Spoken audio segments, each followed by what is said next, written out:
Kanchipuram Vakula silks నాణ్యత మా ప్రాధాన్యత. మదీనాగూడ, మియాపూర్, హైదరాబాద్ లో త్వరలో శుభారంభం.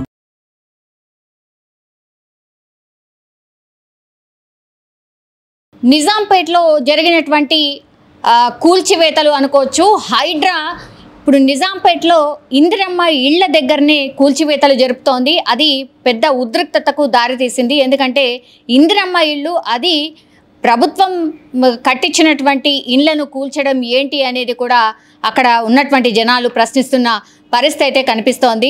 రోడ్డుకి అడ్డుగా ఉన్నాయి, రోడ్ వైండింగ్కి చేయబోతున్నాం, అందుకని ఇవి కూల్చివేస్తున్నాం, మీకు నోటీసులు కూడా సర్వ్ చేశాం, మేము మార్క్ చేసి వెళ్ళామన్నటువంటి మాట అధికారులు చెప్తున్నప్పటికీ కూడా అక్కడ ఉన్నటువంటి ఇంట్లో నివాసం ఉన్నటువంటి చాలామంది మహిళలు మాత్రం బయటకు వచ్చి ఆందోళన చేస్తూ ఉన్నారు.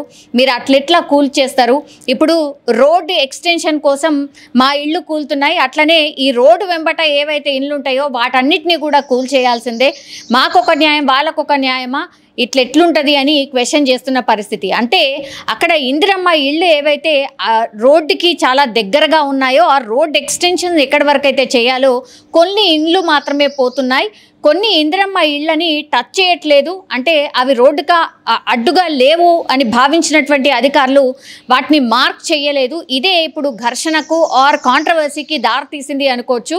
ఇందిరమ్మ ఇళ్ళు కట్టినటువంటి కాలనీ, ఇందులో అందరం ఒకేలాగా ఉంటున్నాం, ఇప్పుడు మా ఇల్లు పోయి వాళ్ళ ఇల్లు పోకుండా ఉంటే మరి మా పరిస్థితి ఏంది, ప్రభుత్వం మమ్మల్ని పట్టించుకోదు, ఒక్కసారి ఇవ్వడమే గగనం, అట్లాంటిది ఇప్పుడు ఇందిరమ్మ ఇల్లు పోతే మళ్ళీ మాకు ఎక్కడిస్తుందో ఏంటో, మా పిల్ల జల్ల మా వ్యాపారాలన్నీ కూడా ఇక్కడే ఉన్నాయి, ఇప్పుడు మేము అన్యాయం అయిపోతాం, మేమేం చేయాలి అని గోడు వెళ్ళబోసుకుంటున్న పరిస్థితి అయితే కనిపిస్తోంది. కానీ ఇప్పుడు ఇది ఇంకో కాంట్రవర్సీకి కూడా కారణమవుతుంది. ఇందిరమ్మ ఇళ్ళు మీరు అంటే ఒక 50 ఏళ్లకు సరిపడా ఆలోచించే ఇట్లా రోడ్ ఎక్స్టెన్షన్ అనుకోవచ్చు, లేకపోతే ఇంకేదైనా గవర్నమెంట్కి సంబంధించిన డిసిషన్స్ తీసుకునే కంటే ముందే ఇవన్నీ ఆలోచించే కట్టిస్తారు కదా. ఇప్పుడు వచ్చి మీరు ఇందిరమ్మ ఇళ్ళు ఎప్పటి నుంచో మేము ఉంటున్నాం, అట్లాంటి ఇళ్ళను కూల్చేస్తామంటే ఎలా? అది కూడా కొన్ని ఇండ్లనే మార్క్ చేసిండ్రు ఇందిరమ్మ కాలనీలో, మరి ఇంకో మార్క్ చేసి వేరే ఇందిరమ్మ కాలనీలో ఇండ్లని మీరు మార్క్ చేయలేదు, మరి ఎట్లా అవుతుంది ఇట్లా?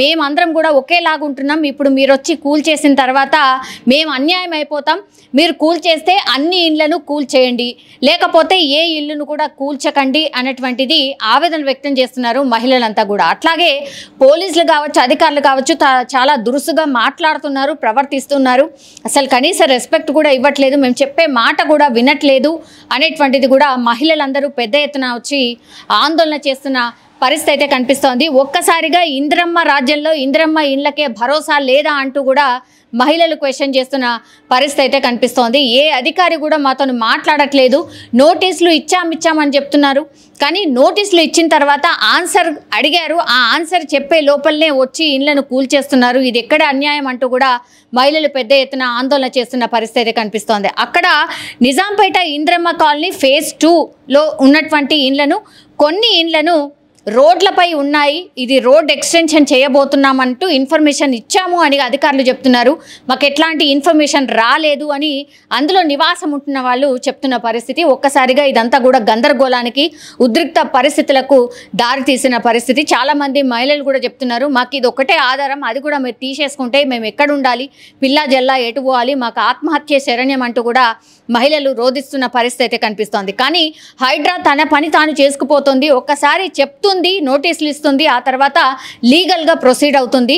ఇవే హైడ్రాకు ఉన్నటువంటి పవర్స్ కూడా. అందులో భాగంగానే ఈరోజు నిజాంపేటలో ఉన్నటువంటి ఇందిరమ్మ ఫేజ్ 2 ఇళ్లలో నివాసం ఉంటున్న వాళ్ళందరిది ఖాళీ చేయించి అక్కడ పూర్తిగా హైడ్రా తన చర్యలు చేపట్టింది. ఇదే అక్కడ ఉన్నటువంటి ఉద్రిక్తతకు దారితీసింది అని కూడా చెప్పొచ్చు. మరి చూడాలి, ఇప్పుడు గవర్నమెంట్ మరి ఇందిరమ్మ ఇంట్లో ఉన్నటువంటి వాళ్ళ ఇండ్లనే కూల్చేస్తుంది కాబట్టి మరి వాళ్ళకి ఎక్కడన్నా ప్రత్యామ్నాయంగా ఇంకెక్కడన్నా చూపిస్తుందా, లేకపోతే వాళ్ళు డిమాండ్ చేసినట్టుగా ఇక్కడ ఉన్నటువంటి ఇండ్లను అన్నిటినీ కూల్చేయండి, రోడ్ ఎక్స్టెన్షన్ చేయండి అనేటువంటి మాట కూడా చెప్తున్నారు. అసలు ఇక్కడ రోడ్ ఎక్స్టెన్షన్ అవసరం లేదు అనేటువంటి మాట కూడా చెప్తున్నారు. ఇప్పుడు మా ఇల్లే అడ్డొచ్చాయా అని కూడా క్వశ్చన్ చేస్తున్నారు. మరి దీని మీద ప్రభుత్వం ఎలా రియాక్ట్ అవుతుంది ఏంటి అనేది కూడా చూడాల్సిందే. బట్ హైడ్రా తన దూకుడును అయితే అలాగే కంటిన్యూ చేస్తుంది. ఎక్కడైతే చర్యలు తీసుకోవాలో అక్కడ పకడ్బందీగా అన్ని ఏర్పాట్లు చేసుకొని చర్యలు తీసుకుంటున్న పరిస్థితి మనకైతే కనిపిస్తోంది. ఇప్పుడు ఇందిరమ్మ ఇళ్ళని ఏకంగా గవర్నమెంటే కూల్చేయడం, అది కూడా రోడ్డు ఎక్స్టెన్షన్కి సంబంధించి డిసిషన్ తీసుకొని కూల్చేయడంతో ఇప్పుడు పూర్తిగా ఒక కాంట్రవర్సీ అయితే రైజ్ అయింది.